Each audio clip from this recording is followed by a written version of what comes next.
Alright guys, so today you're going to be lucky. I'm going to be posting some new tea videos. Yay! Okay, so probably the most common question of my channel is, what would you recommend as your first tarantula? Well, I did make, I think, 5 videos of choosing the beginner tarantula, where I made a sort of like a tree on my blackboard saying which ones you should avoid, which ones not. And then I made, I think, an old video on my webcam. I made about 14 minutes on choosing the beginners. So I guess people want an update on it, so I guess why not? So yeah, I do have a lot of teas here. So figure out which ones are good for beginners, which ones are not. Okay, so my biggest pet peeve of all is like some of these questions that are asking me, what would you recommend as your first tarantula? Well, it's really kind of vague. So there's possibly like 800 or 900 different species of tarantulas, and I could recommend hundreds of them. But you have to ask yourself, what do you want in a tarantula? So let's come up with 6 questions that hopefully will clarify and narrow down the several choices.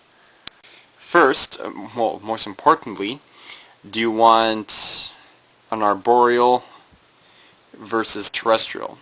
So, as you are aware, arboreals are the ones that climb on trees.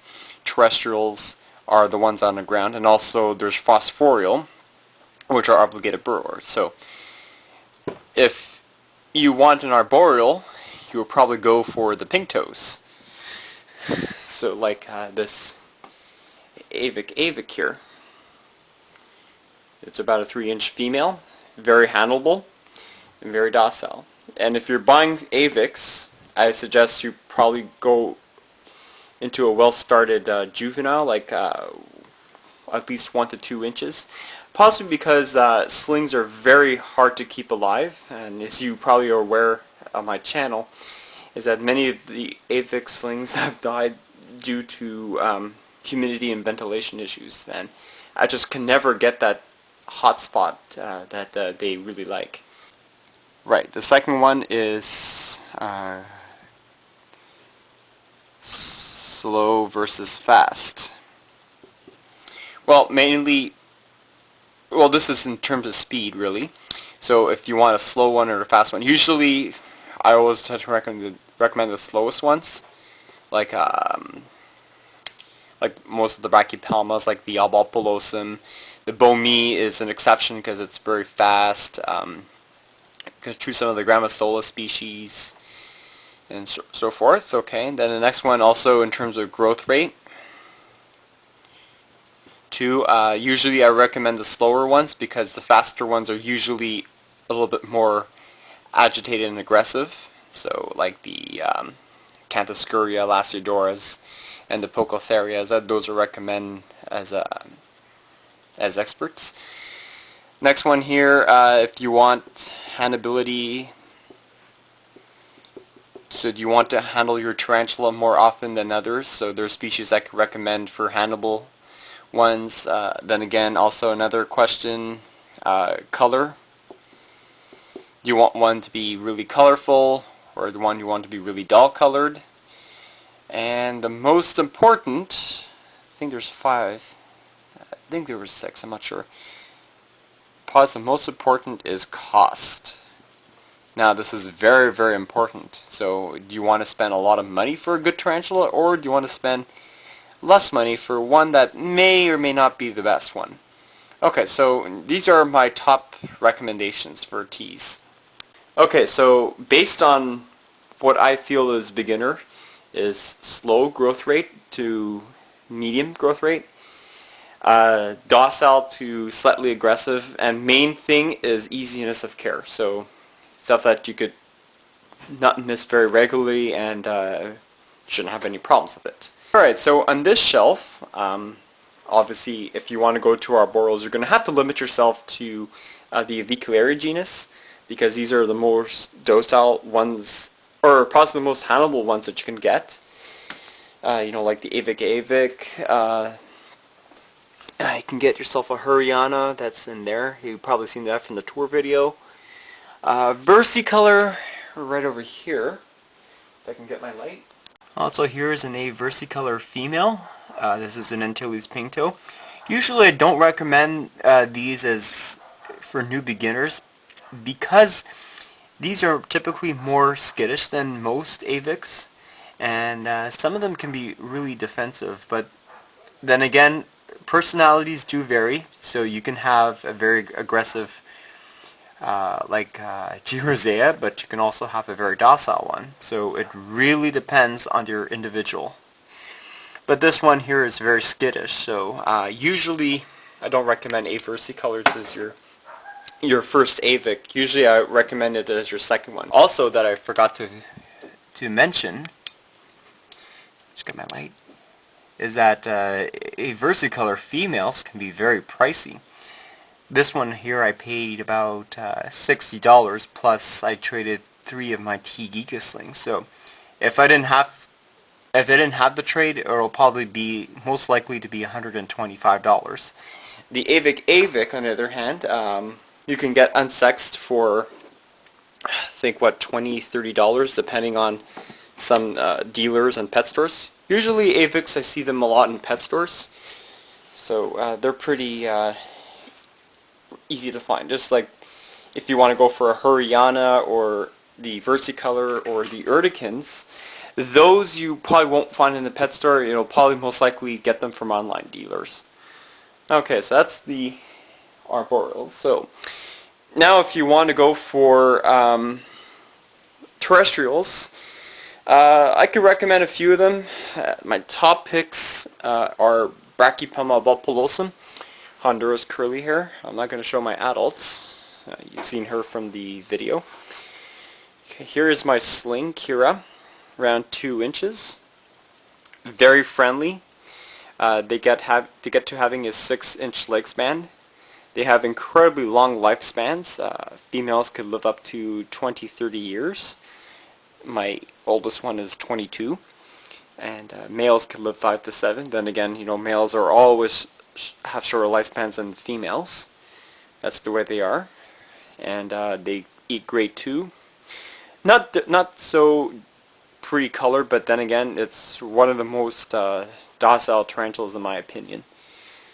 So that's a great tea to get. So if you like your Brachypelmas, these are one of the cheapest ones. They sell about for $20 to $30 depending on the size. Mine I paid about $10 as a 3/4 inch. Okay, now if you want to go for some brackies, it's on the Brachypelmas. You can get the Bomi, but it's not a great howling spider because it's a lot more skittish than your typical Brachypelma. But if you want to go for howling ones, I suggest going for Brachypelma emilia, the Mexican painted redleg. It's a smaller one. It only goes up to having a 4.5-inch leg span, but what I really like about it is the triangle that they have on the abdomen. No, on the carapace. It makes it really look interesting. You can also go for Biaratum, the Mexican flame knee. Right now, they're docile, but they can be skittish. And probably the top one I recommend for Brachypelmas next to the Abapulosum is a B. smithii. This is the Mexican red knee. As you know, this is Athena. She molted. She's beautiful. Mind you, these are one of the more expensive ones.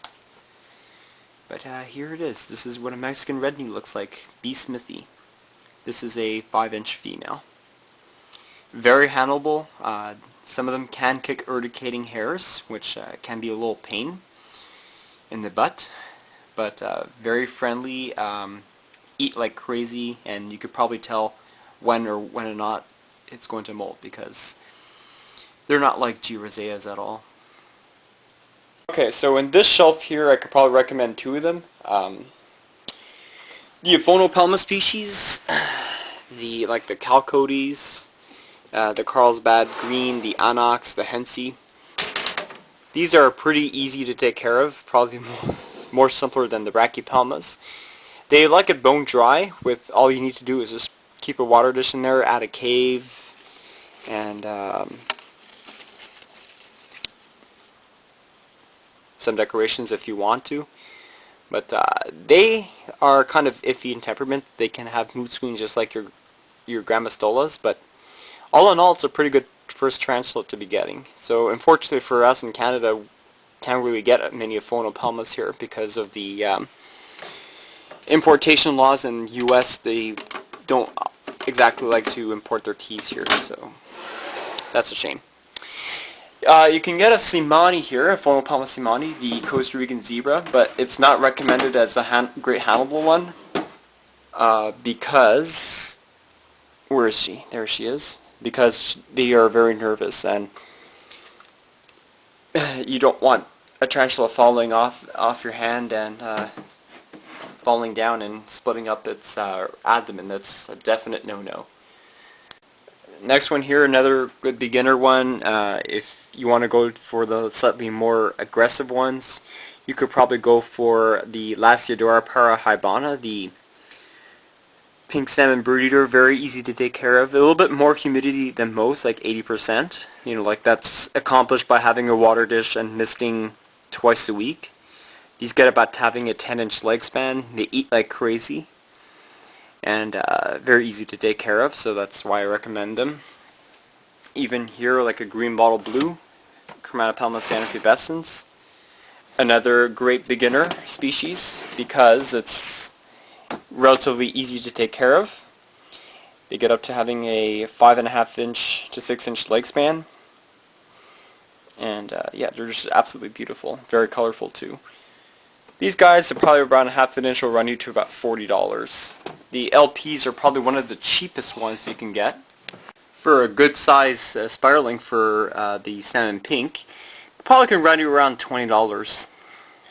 But these are one of the biggest ones. They get up to having a 10-inch leg span and terribly easier to care for than a T Blondie. You could probably go into other bird eaters like this is Acanthoscurus brocklehursti, the giant white banded. Another species that are suitable for a beginner, but not so suitable of handling. These get up to having an 8-inch leg span. I pay for her about $40 as an inch. And very good. Let's see what else I can recommend. Yeah, just hard. Okay, G. roseas. I'm having issues with these guys. I don't really recommend them for a first tarantula owner because they do show very odd behavior in captivity. Well, main reason one is that they just refuse to eat. It's very normal for a G. rosea to refuse food for a long time, period of 4 months. If you guys remember Bloom, my rose hair red form, probably ate twice during a 4-month period, so you can tell how finicky they are. So when people buy them in the pet store and they kind of wondering why they don't eat, well, that's just normal for them. And they also are famously known as pet rocks. They just sit there and just do nothing. That's what a typical happy rosehair would do. See what else I could recommend. Yeah, you can go for the Cyclosternum species. Those I could recommend for a beginner. You just have to be really careful. They like it fairly humid, 80%. And here's Stella. This is a 2.5-inch female. If you guys saw in my tour video. Really interesting species. And possibly my top picks, although yeah, the cost of this guy, probably you can get them for $40, is about an inch. Yeah, alright, so my really top choices that I think are probably the best beginners of all are the Eupalestris genus. So I have 2 of them right here. Mind you, these can be a little bit pricey and very rare in dealers. So this is Serena. This is a little E. Wagenbergi, the white-collared. Very slow-growing species, but these are one of the longest-lived ones. You can get them, females live 20-30 years, males 5 to 7, your typical slow growth rate. Very handleable, very docile, very slow-moving, and eat like crazy. And then another one here, this is the Camperstratus, the pink zebra beauty. Unfortunately, Yasmin could be in pre-molt. She's starting to web her enclosure, which is a good sign. Unfortunately, my light's not great enough, but you can see right here. They grow up to having a 6-inch leg span. They're pretty cool to own. Very docile as adults. They can be skittish as slings, but then I'll start to mellow out with age. But really awesome. This one I paid about $60 as an 1.5-inch confirmed female. Now, like as owner for about 2 years, she just doubled in size. So really slow growth rate, but honestly, this is probably one of the most top picks that I recommend. And if you really want to go to the Grammostola genus, I do recommend some of them. You can go for a pulchra, Brazilian black. Mind you, they can be really expensive, especially as adults. There we go, there's ebony. And then you can also go for deep pull stripes if you want. But then again, just be really careful on handling them. I don't find them to be particularly handleable, especially if you have a moody specimen. You can go for that one, chocolate goldeny. One of my top picks for the Grammostolas. Just really be careful. Just watch their moods, and you'll be fine. Oh, I did forget for the beginners also, what you can get is a Paraphysa species, you know, like the Paraphysa scapha, the Chilean copper, or one like that, the Paraphysa species, but these ones are kind of rare. And also you can get the Euthalus species, like this Tricholentis, Chilean beautiful, right over here. Can be kept very similar to your G. rosea, and pretty much the same temperament. So, that's all I have to say for about choosing the beginner species. So now stay tuned for the, I would say the intermediates. Alright guys, so that's it. Hope you enjoyed it.